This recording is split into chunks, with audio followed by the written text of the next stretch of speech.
आज की इस वीडियो में हम आपको एक बहुत ही हैरत अंगेज किस्सा सुनाएंगे कि किस तरह एक बादशाह ने अपनी दो शहजादियों के साथ बहुत ही जुल्म किया और उनको जंगल में मरने के लिए छोड़ दिया। और फिर उन शहजादियों के साथ क्या हुआ और बादशाह फकीर कैसे बन गया, यह सब आप आज की इस वीडियो में जानेंगे। तो आप लोगों से दिल से गुजारिश है कि आप लोग इस वीडियो को आखिर तक जरूर देखें। ये बहुत ही इंटरेस्टिंग और अनोखी कहानी है। हम उम्मीद करते हैं कि आपने आज से पहले इस कहानी को नहीं सुना होगा, तो आप इस कहानी को मुकम्मल देखते रहे।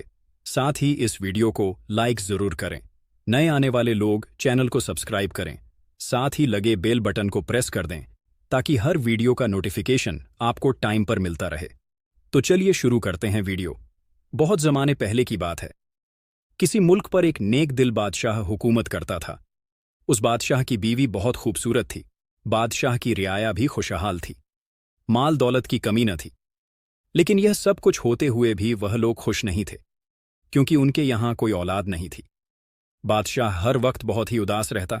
वो कहता था कि ऐ मल्लिका, मैं सब्र से इंतजार कर रहा हूं, फकीरों से बुजुर्गाने दीन से इतनी दुआएं करवा रहा हूं, खुद मैं इतनी दुआएं करता हूं, लेकिन मुझे औलाद नसीब नहीं हो रही। तुम मुझे औलाद की खुशी कब दोगी? मल्लिका कहती कि आप कैसी बातें करते हैं, औलाद देना या न देना तो अल्लाह का काम है, हम तो सिर्फ दुआ कर सकते हैं। फिर कुछ वक्त गुजरने के बाद बादशाह और मल्लिका की दुआएं कबूल हो गई। मल्लिका उम्मीद से हो गई। यह सुनकर बादशाह को बहुत ही अच्छा लगा। बादशाह ने पूरे महल में जश्न मनाया कि हमारे महल में कुछ अरसे बाद शहजादा या शहजादी की आमद होगी। मल्लिका बादशाह से बोली कि देखा, अल्लाह पाक ने हमारी दुआएं कितनी जल्दी कबूल कर ली हैं। अल्लाह पाक की रहमत से कभी ना उम्मीद नहीं होना चाहिए। वक्त गुजरता गया और 9 माह का अरसा बीत गया। उसके बाद मल्लिका को 2 खूबसूरत शहजादियां पैदा हुईं। बादशाह इस खबर से बहुत ही खुश था। बादशाह ने एक बार फिर महल में एक बहुत बड़ा जश्न मनाया। दोनों ही शहजादियां बहुत खूबसूरत थीं। उनकी शक्ल परियों की तरह थी। बादशाह अपनी बेटियों को पाकर बहुत ही खुश था, लेकिन होना कुछ और था। बादशाह की खुशियां गम में बदल गईं। मल्लिका 2 जुड़वा बच्चियों को पैदा करते ही वफात पा गई। यह खबर सुनकर बादशाह बहुत ही गमगीन हुआ और बहुत दुखी हुआ। बादशाह एक तरफ अपनी बच्चियों को देखता और दूसरी तरफ अपनी मल्लिका को देखता। बादशाह अपनी मल्लिका से बहुत मोहब्बत करता था, क्योंकि मल्लिका बहुत ही अच्छी थी। पहले महल में जश्न मनाया जा रहा था, अब गम का आलम था। खैर, वक्त गुजर ही जाता है, चाहे बुरा हो चाहे अच्छा हो। अब दोनों शहजादियां आहिस्ता आहिस्ता बड़ी हो रही थीं। बादशाह की शहजादियों की शक्ल एक दूसरे से मिलती जुलती थी। बादशाह अपनी बेटियों की परवरिश किसी मुलाजिमा से नहीं करवाना चाहता था, इसलिए बादशाह ने दूसरा निकाह कर लिया। जब दूसरी मल्लिका आई तो वह भी बहुत खूबसूरत थी। वैसे भी बादशाह से जिंदगी अकेले गुजारना बहुत मुश्किल हो चुकी थी, इसलिए बादशाह ने निकाह कर लिया। बादशाह अपनी दूसरी मल्लिका से कहने लगा कि ऐ मल्लिका, आप मेरी दूसरी बीवी हो, मैं आपको एक जिम्मेदारी देने जा रहा हूं। उस जिम्मेदारी का आपने बहुत ही ख्याल रखना है। मेरी 2 बेटियां हैं, उनकी परवरिश आपने करनी है। मेरी इन बेटियों की मां इनको पैदा करते ही इंतकाल कर गई थी, और आज के बाद यह आपकी जिम्मेदारी है। दूसरी मल्लिका बोली कि आप परेशान ना हो, ये आपकी बेटियां नहीं, अब मेरी बेटियां हैं, मैं इनकी परवरिश मां बन के करूंगी। मल्लिका ने जब शहजादियों की तरफ देखा तो शहजादियां बेइंतहा खूबसूरत थीं। बादशाह ने अपनी दोनों शहजादियों को बुलाकर कहा कि बेटा देखो, यह तुम्हारी मां है, आज से तुम इसको मां ही कहा करो, यह तुम्हारा ख्याल रखेंगी। वक्त गुजरने लगा। सगी मां तो मां होती हैं, सौतेली को कौन मां कहता है। वह मल्लिका जब बादशाह होता तो उनका ख्याल रखती और बादशाह की गैर मौजूदगी में उनका कोई ख्याल न रखती। ऐसे ही उन दोनों शहजादियों का वक्त गुजरने लगा। आखिरकार दोनों शहजादियां जवान हो गईं। शहजादियां बचपन में ही बहुत ही खूबसूरत थीं, लेकिन जब जवान हुई तो बहुत ही खूबसूरत परियों की तरह हो गई थी। नीली नीली आंखें, गुलाबी होंठ और दूध जैसी सफेद रंगत थी। उनकी पूरे महल में शहजादियों से खूबसूरत और कोई नहीं थी, बल्कि उस मुल्क में शहजादियों से खूबसूरत और कोई लड़की नहीं थी। शहजादियां अब मल्लिका के बराबर की हो चुकी थीं। मल्लिका जब शहजादियों को देखती तो हसद करती कि हाय अल्लाह, यह तो मुझसे भी ज्यादा खूबसूरत है। जब भी कोई महल में आता तो शहजादियों की बहुत ही तारीफ करता, जबकि पहले मल्लिका की तारीफ होती थी। जब शहजादियों की तारीफ होने लगी तो मल्लिका को हसद होने लगी। लेकिन इतना वक्त गुजरने के बाद इस मल्लिका से कोई औलाद नहीं हुई थी। बस पहली मल्लिका से ही 2 शहजादियां थीं, यानी बादशाह का कोई शहजादा नहीं था। मल्लिका अब हर वक्त बादशाह के दिल में शहजादियां के लिए नफरत भरने की कोशिश करती रहती। वह यह चाहती थी कि बादशाह शहजादियों से नफरत करने लग जाए। एक मर्तबा वह बादशाह से कहने लगी कि ए बादशाह सलामत, घर का बच्चा कोई कोई मनहूस होता है, वह जब घर में आता है तो घर की खुशियां छिन जाती हैं। बादशाह कहने लगा कि क्या मतलब है इस बात का? तो वह कहने लगी कि मेरी बात का गलत मत समझिए। आपकी 2 बेटियां जब पैदा हुईं तो उसी वक्त आपकी बीवी आपसे बिछड़ गई, वह इंतकाल कर गई, और अब हमारी कोई औलाद नहीं हो रही। मुझे लगता है कि आपकी दोनों ही बेटियां मनहूस हैं। बादशाह कहने लगा कि ऐसा कुछ नहीं है। मलिका खामोश हो गई। कुछ अरसे बाद फिर मलिका बादशाह से कहने लगी कि बादशाह सलामत, आपसे कुछ कहूं तो आप मना नहीं करेंगे, आप मेरी बात जरूर मानेंगे। मलिका बहुत खूबसूरत थी। बादशाह मलिका से बहुत मोहब्बत करता था। पहले वह एक मलिका की जुदाई बर्दाश्त कर चुका था, अब दूसरी मलिका की जुदाई बर्दाश्त करने की बादशाह में हिम्मत नहीं थी। तो मलिका ने कहा कि आज मैं आपसे जो भी मांगूंगी आप मुझे वह देंगे। बादशाह कहने लगा कि आप मांग कर तो देखिए, मेरी जान भी हाजिर है। मलिका कहने लगी कि देख लीजिए, जो मैं मांगने लगी हूं वह कोई आम चीज नहीं है। मलिका बहुत ही चालाक और होशियार थी।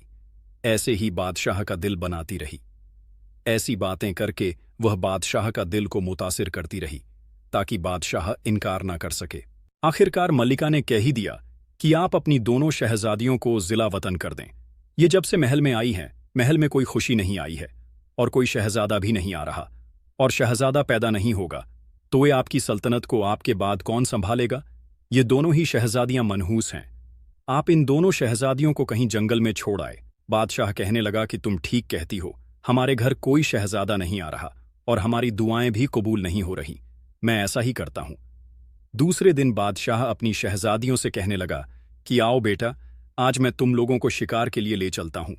आज मैं तुम दोनों को जंगल में खूब घुमाऊंगा। दोनों शहजादियां खुश हो जाती हैं और अपने बाप के पीछे पीछे चल पड़ती हैं। वह पहली बार महल से बाहर निकल रही थी। उनको बाहर का कुछ भी नहीं पता था, ना रास्तों का पता था और ना यह जानती थी कि हमारा बाप हमको किस नीयत से ले जा रहा है। बादशाह दोनों शहजादियों को जंगल में ले आया।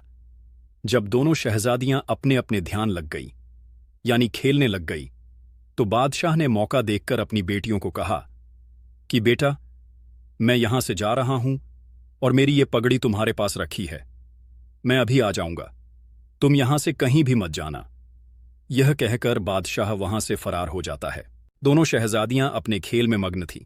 वह तो यही समझ रही थी कि हमारा बाप हमारे पास अपनी पग रख गया है और वह अभी वापस आ जाएगा, लेकिन बादशाह वापस ना आया।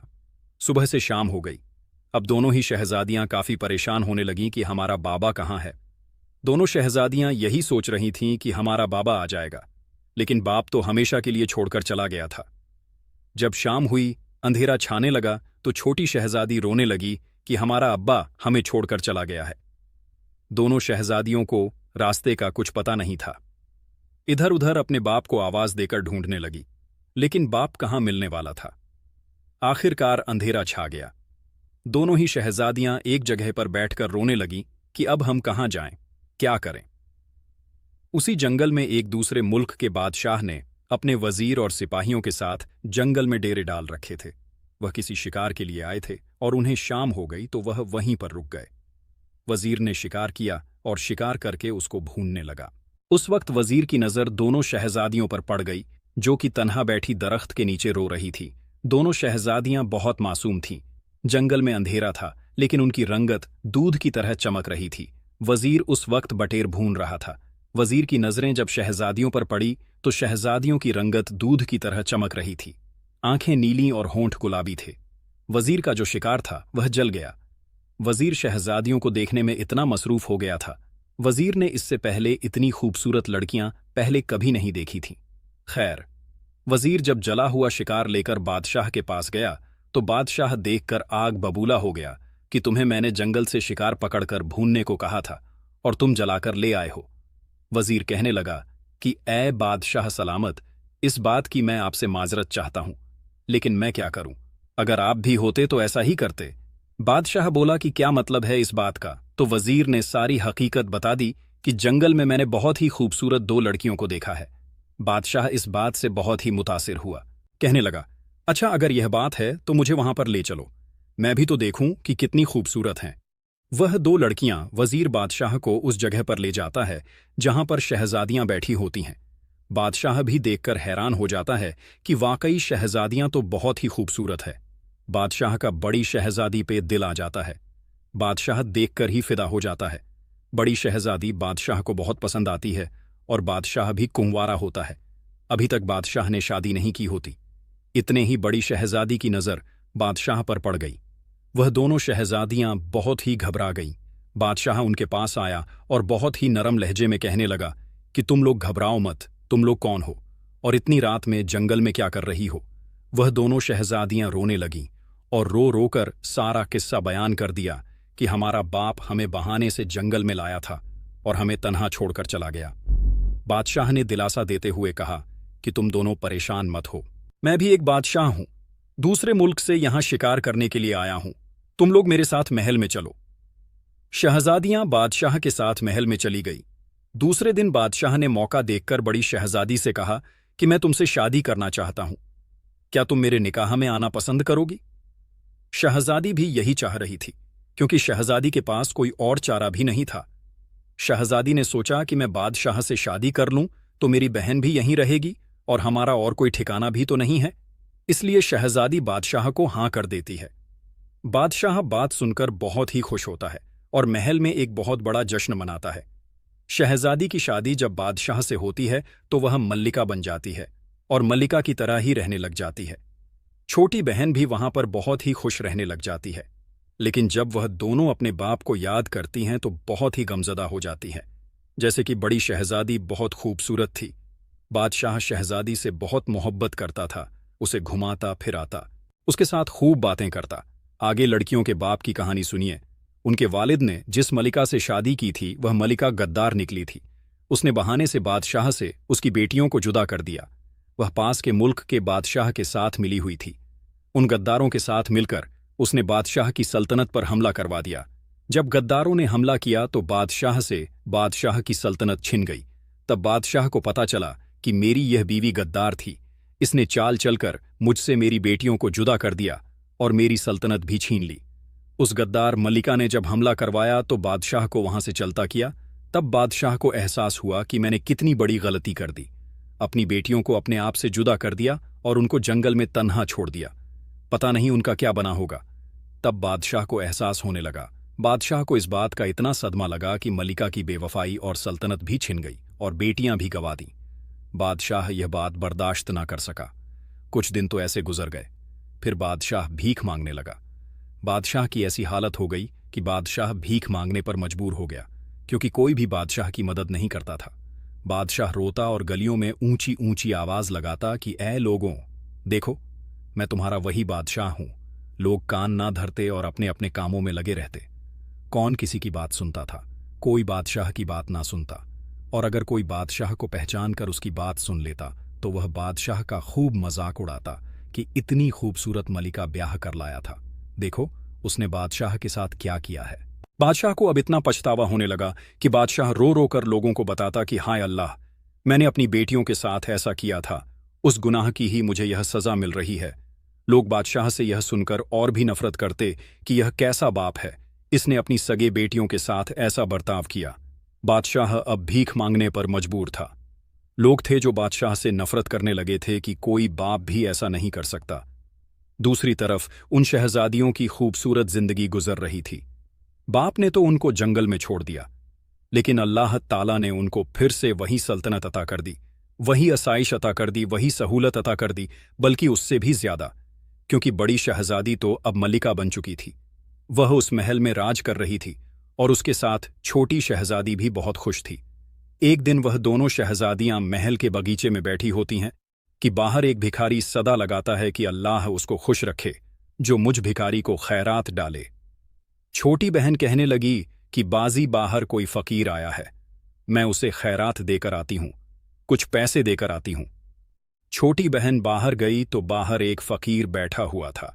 उस फकीर के कपड़े फटे पुराने पहने हुए थे, पांव में जूते नहीं थे और चेहरा काफी खराब हो चुका था। जब शहजादी ने खैरात डाली तो वह फकीर जो उसका बाप था उसने ऊपर देखा। उस फकीर को ऐसा महसूस हुआ कि यह लड़की तो मेरी छोटी बेटी की तरह लग रही है। छोटी बेटी ने जब बाप की तरफ देखा तो उसको भी लगा कि यह फकीर तो मेरे बाप की तरह लग रहा है, लेकिन वह फकीर कैसे हो सकता है? मेरा बाप तो एक बादशाह है, वह फकीर नहीं हो सकता। शहजादी को जब उस फकीर की शक्ल अपने बाप की तरह लगी तो उसने कहा कि आप अंदर आ जाइए, और पूछा कि आप कौन हैं? फकीर बोला कि बेटी क्या बताऊं, मैं एक बादशाह था और मेरी 2 बेटियां थीं। मेरी एक बेटी तो बिल्कुल ही तुम्हारे जैसी थी। मैंने अपनी दोनों बेटियों को जिला वतन कर दिया और मुझको यह सजा मिली कि मैं एक भिखारी बन गया हूं। खैर, बादशाह ने अपना पूरा किस्सा बयान किया कि उसने अपनी बेटियों के साथ क्या किया और वह भिखारी कैसे बना। छोटी बहन ने बड़ी बहन को भी बुला लिया। दोनों ही बेटियां अपने बाप की कहानी सुनकर बहुत रोई और कहने लगी कि बाबा जान, हम ही आपकी बेटियां हैं। बाप कहने लगा कि बेटियों, मैंने तो तुम दोनों को जंगल में छोड़ दिया था, फिर तुम दोनों शहजादियां कैसे बन गई और इस खूबसूरत महल में कैसे पहुंची? बड़ी बहन बोली कि बाबा, आपने तो हमें जंगल में छोड़ दिया था, लेकिन अल्लाह पाक ने हमें नहीं छोड़ा। अल्लाह पाक ने हमें वही आराम और सुकून दिया है जो हमें आपके घर में मिल रहा था। देखिए बाबा, आज मैं एक मलिका हूं और बादशाह की बीवी हूं। उसके बाद बादशाह ने अपनी बेटियों से हाथ जोड़कर माफी मांगी और बहुत रोया। बेटियों ने भी बाप को माफ कर दिया, क्योंकि बाप बेटी का खून का रिश्ता था। बेटियां ऐसे कैसे कर सकती थीं कि अपने बाप को माफ ना करती?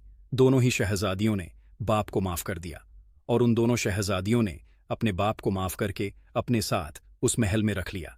तो प्यारे दोस्तों, यह थी हमारी आज की कहानी। आपको ये कहानी कैसी लगी कमेंट बॉक्स में ज़रूर बताएं। इस वीडियो को लाइक ज़रूर करें, साथ ही करीबी लोगों के साथ इसे शेयर भी ज़रूर करें। नए आने वाले लोगों से गुजारिश है कि हमारे YouTube चैनल शहानी नॉलेज को सब्सक्राइब करना ना भूलें। साथ ही लगे बेल बटन को प्रेस कर दें ताकि हर वीडियो का नोटिफिकेशन आपको टाइम पर मिलता रहे। मिलते हैं किसी नई वीडियो में। शुक्रिया। अल्लाह हाफिज़।